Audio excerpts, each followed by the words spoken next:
할지라도 내 영혼 저 하늘을 디디며 사네. 내 주님 계신 눈물 없는 곳, 저 하늘에 숨겨둔 내 소망이 있네. 보고픈 얼굴들 그리운 이름들 많이 생각나. 내 가슴 터지도록 기다려지는 곳, 내 아버지 너른 품날 맞으시는 저 하늘에 쌓아둔 내 소망이 있네. 주님 그 나라에 이를 때까지 순례의 걸음 멈추지 않으면 어떤 시련이 와도 나 두렵지 않네. 주와 함께 걷는 이 길에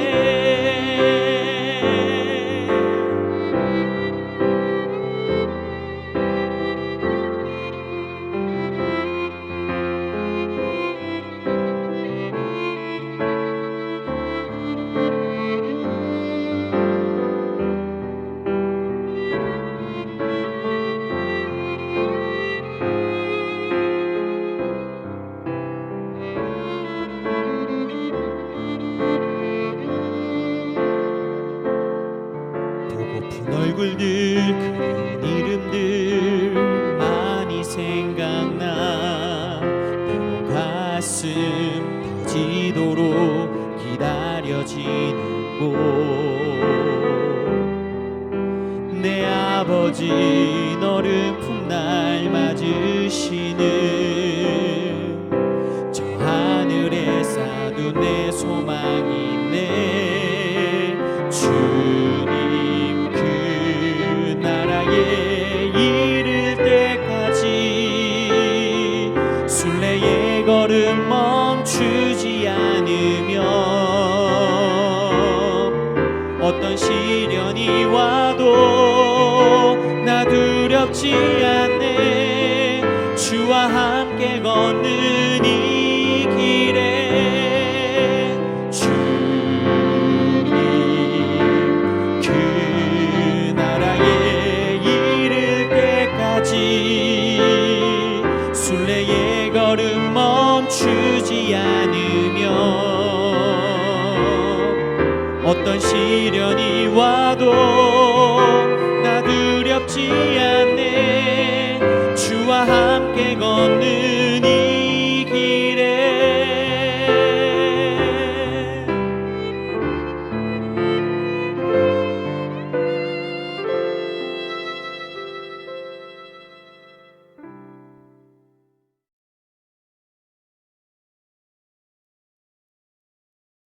샬롬. 오늘 아침 함께 나누실 말씀은 마가복음 2장 13절에서 17절입니다. 제가 봉독하겠습니다. 예수께서 다시 바닷가에 나가심에 큰 무리가 나왔거늘 예수께서 그들을 가르치시니라. 또 지나가시다가 알페오의 아들 레위가 세간에 앉아있는 것을 보시고 그에게 이르시되 나를 따르라 하시니 일어나 따르니라. 그의 집에 앉아 잡수실 때에 많은 세리와 죄인들이 예수와 그의 제자들과 함께 앉았으니 이는 그러한 사람들이 많이 있어서 예수를 따름이러라. 바리새인의 서기관들이 예수께서 죄인 및 세리들과 함께 잡수시는 것을 보고 그의 제자들에게 이르되 어찌하여 세리 및 죄인들과 함께 먹는가? 예수께서 들으시고 그들에게 이르시되 건강한 자에게는 의사가 쓸데없고 병든 자에게라야 쓸데있느니라. 나는 의인을 부르러 온 것이 아니요 죄인을 부르러 왔노라 하시니라. 아멘. 오늘 말씀은 바닷가에서 가르치시는 예수님에 관한 말씀입니다. 예수님께서 어제 말씀을 보면 가버나움의 집에서 가르치셨는데 이 가버나움에 있는 집은 예수님을 따르는 사람들을 다 가르치기에는 너무나 부족한 공간이었습니다. 그래서 예수님은 바닷가에서 가르치시게 되었습니다. 예수님께서 바닷가에 나가시자 큰 무리가 예수님 앞에 나왔고 집에서와 마찬가지로 예수님은 무리들을 가르치기 시작하셨습니다.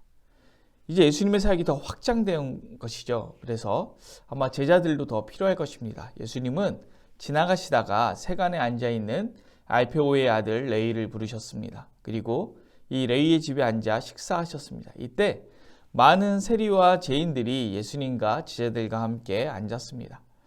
예수님의 사역이 초반에 병자와 귀신 들린 자들을 중심으로 진행됐다면 이제 또 세리와 죄인들을 중심으로 또 진행되고 있는 것이죠.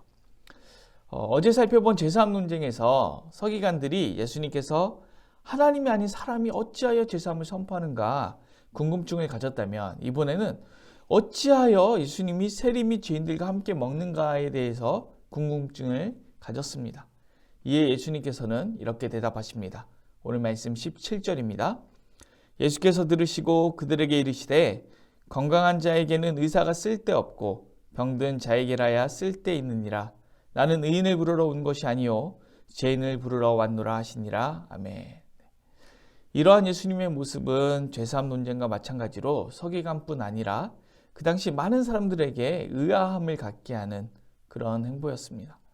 당시 이 가버나움은 헤롯 빌립이 다스리는 지역에서 이 헤롯 안디바가 다스리는 지역으로 들어오는 관문이었습니다. 그래서 이 관문을 통과하는 물건에 대해서 세금을 붙이는 것이 이 세관에서 세리가 하는 일이었던 것이죠.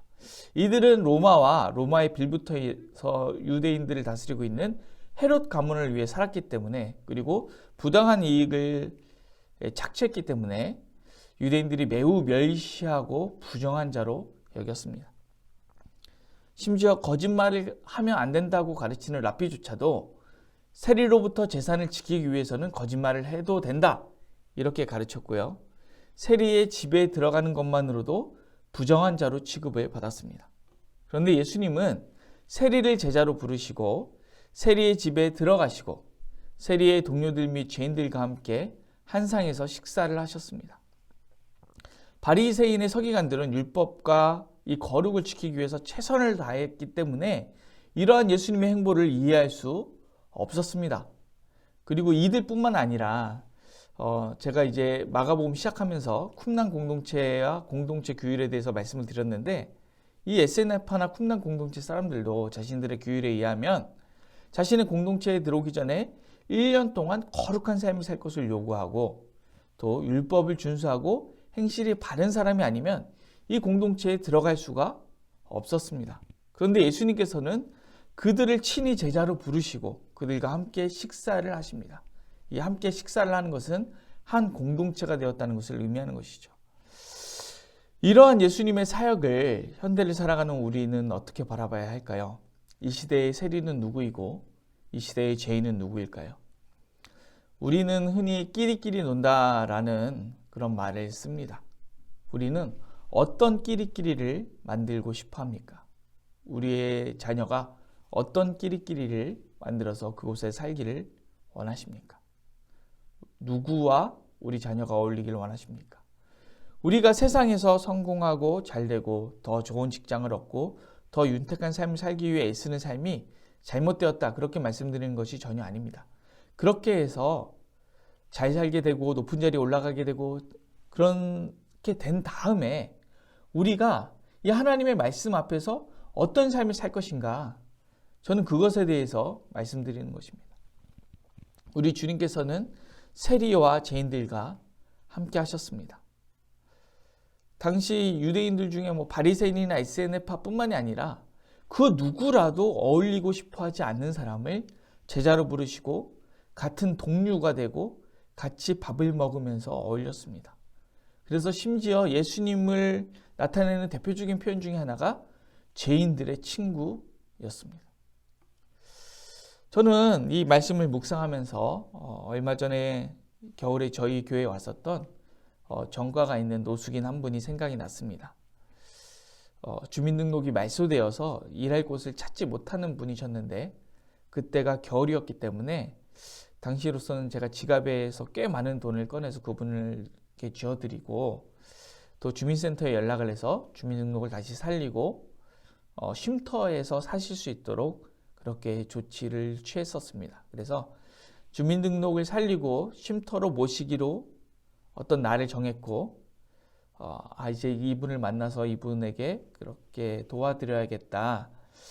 만나기로 한 날 그분은 나타나지 않았습니다.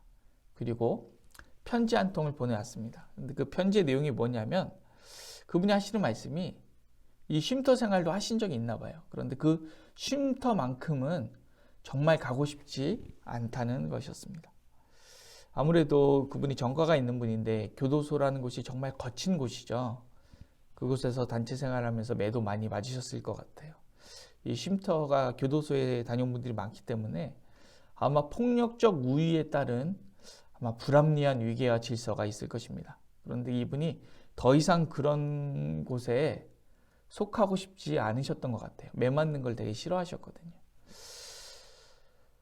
저는 그 편지를 받고 이분이 주민등록이 말소되어서 핸드폰도 없고 연락처도 없고 이 편지가 왔는데 편지에도 반송할 답장을 보낼 주소도 없기 때문에 이분에게 다시 연락할 수 없다는 것이 너무 아쉬웠습니다.